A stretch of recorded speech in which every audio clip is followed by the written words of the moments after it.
My mother waited until the very end to tell me this story. Not because she was afraid, not because it hurt too much, but because she didn't want it to become the story of my life before I had lived my own. The room was quiet. Too quiet in the way hospital rooms always are. Machines breathing for someone who has forgotten how to do it effortlessly. She looked smaller than I remembered. Not weak, just lighter, as if she was already letting go of things that no longer mattered. She asked me to sit closer, and then she said something I wasn't prepared for. She said, "There was a time when I thought love was something you could wait for. I was wrong." I didn't interrupt her. I didn't ask questions. I just listened. Because when someone is close to the end, every word feels final, like it has already been weighed, chosen, and forgiven. She told me this wasn't a story about heartbreak. It was a story about time, about how quietly it passes, and how easily we trade pieces of ourselves for the illusion of stability. She closed her eyes for a moment, not to sleep, but to remember. And when she opened them again, she wasn't in that room anymore. She was 23. She said she met him in a season of her life when everything felt unfinished. She had just moved to a new city. She didn't know anyone well enough to call them at night.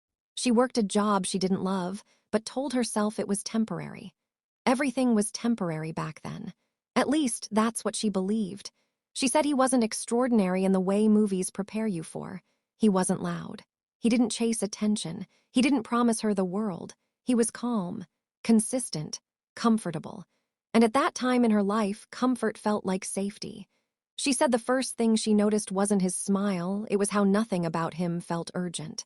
No rush, no intensity, no fear of losing him, and she mistook that feeling for peace. They talked slowly. They dated without drama. Weeks passed without arguments. Months passed without passion. And everyone around her told her how lucky she was. He's stable. He's good to you. You won't get hurt with someone like that. She said no one ever asks if you're alive with someone like that, only if you're safe.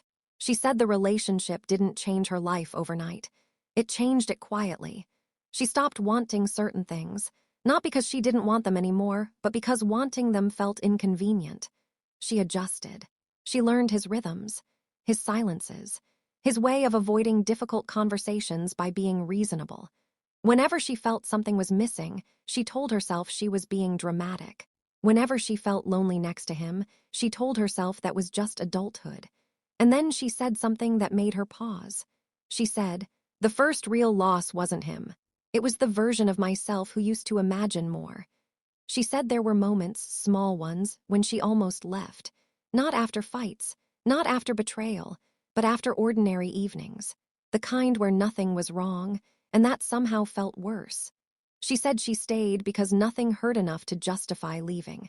And she thought that was maturity. She thought love was something you built by enduring. She thought passion was for people who didn't understand commitment. She thought waiting would turn into happiness. She took a slow breath. And then she looked at me and said, "This is the part no one tells you. Sometimes you don't lose years to the wrong person. You give them away willingly because you're afraid of starting over." She said the scariest thing wasn't waking up alone. It was waking up years later and realizing you had been lonely the entire time. She stopped there, not because the story was over, but because that was the moment everything began to change. She said the years didn't pass the way people imagine they do. There were no dramatic arguments, no doors slammed, no moments where she thought, "This is it, I'm leaving." Life simply settled. They moved into a place that made sense financially. They bought furniture that would last. They planned weekends instead of dreaming about them. From the outside, everything looked right. She said people often confuse a peaceful life with a fulfilled one. They woke up at the same time every morning. They shared grocery lists. They talked about work, schedules, responsibilities. They rarely talked about themselves. At some point, she stopped telling him what excited her. Not because he dismissed her, but because he listened in a way that felt polite, not curious. She said curiosity is one of the first things to die when love becomes routine. He never asked questions that didn't have practical answers. What time will you be home? Did you pay the bill? Do you want chicken or pasta? Never questions like, what do you miss? What scares you lately? Who are you becoming? She told me she learned to shrink her emotions without realizing it. Not dramatically, just slightly. A little less laughter, a little less fire, a little less honesty. She said she became very good at being agreeable, and people praised her for it. They said she was mature, grounded, lucky. No one ever noticed how quiet she had become. She said there were nights when they lay in the same bed, inches apart, and she felt like she was sharing space with someone she no longer knew. Not because he changed, but because neither of them tried to know the new versions of each other. She said love doesn't disappear all at once. It fades through neglect disguised as comfort. Years passed, and then something small happened, something that shouldn't have mattered. They were at a dinner with friends. Someone asked her a simple question. "So what do you want next?" Not what they wanted, not what made sense, what she wanted.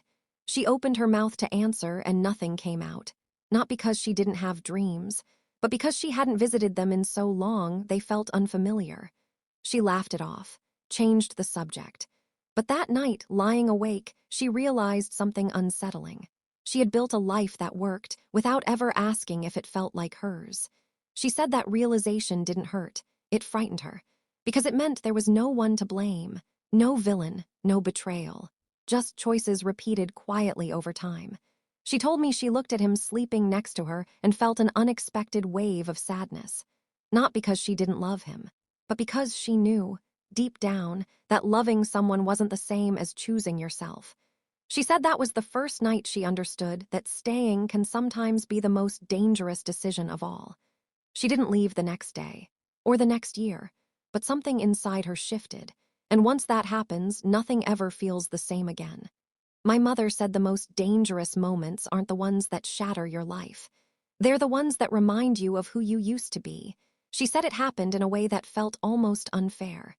There was no betrayal, no secret affair, no dramatic confession, just a conversation. She met someone new through work, not a friend, not a threat, just someone who asked questions differently. He didn't flirt. He didn't compliment her. He didn't try to impress her. He listened. And that alone unsettled her more than any grand gesture ever could. He asked her what she liked to do before her life became organized. She almost answered with a joke. Almost.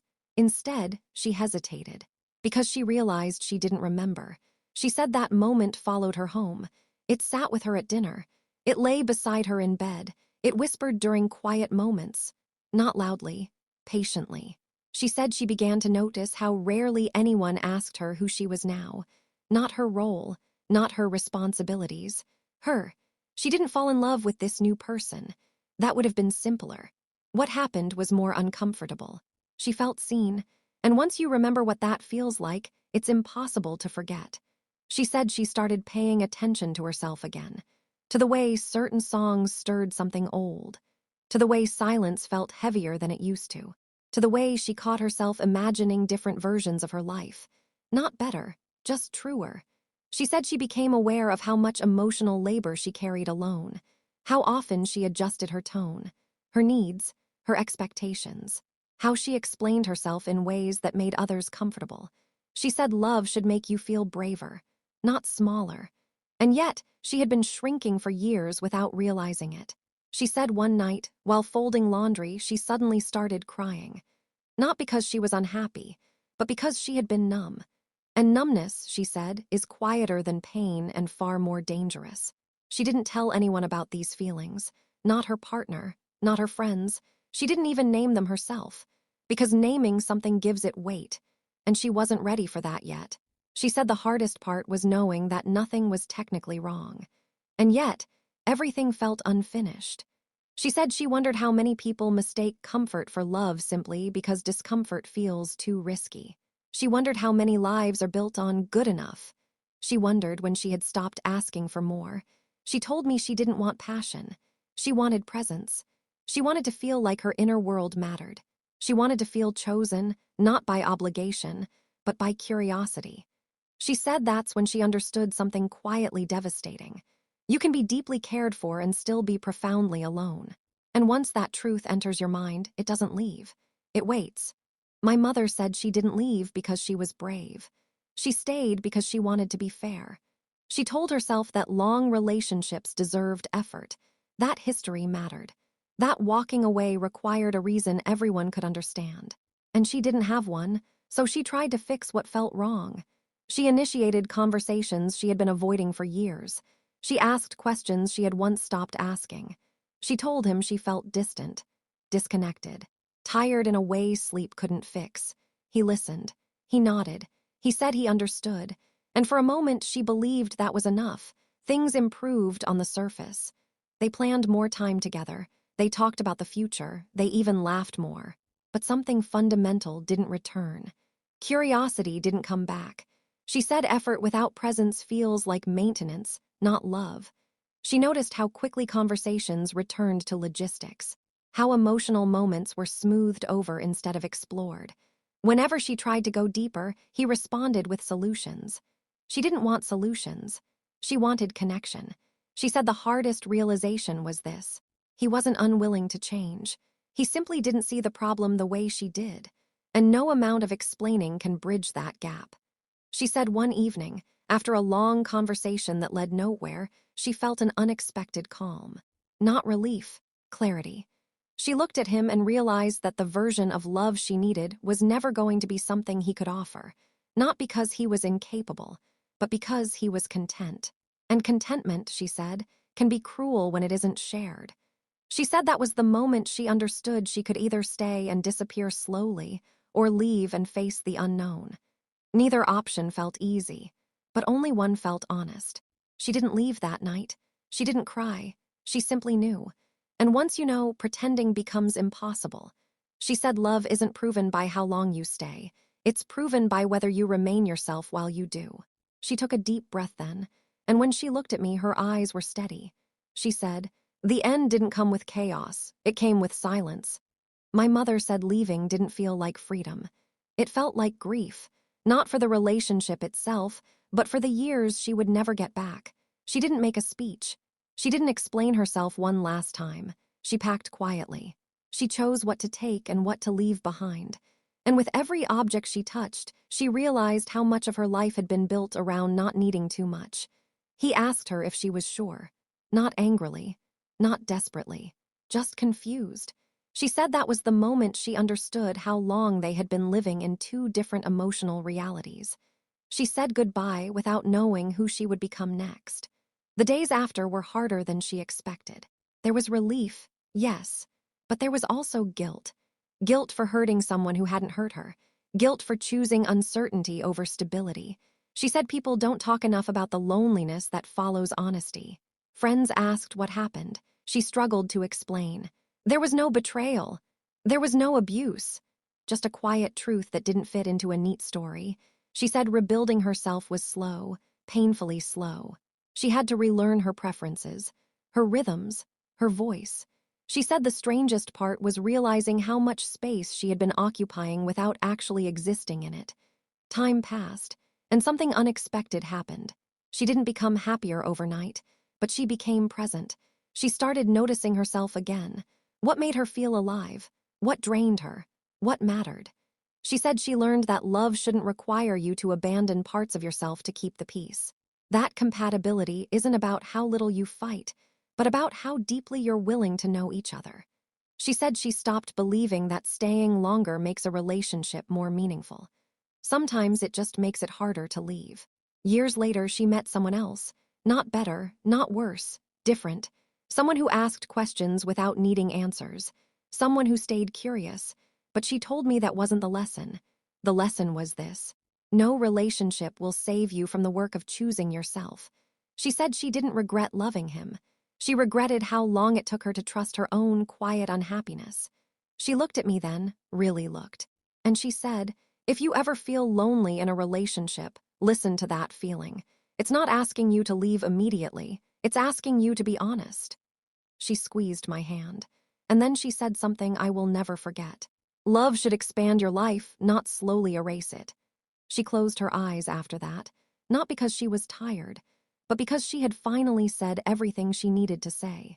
And in that moment, I understood why she waited until the end to tell me this story. Some truths aren't meant to guide your past. They're meant to protect your future.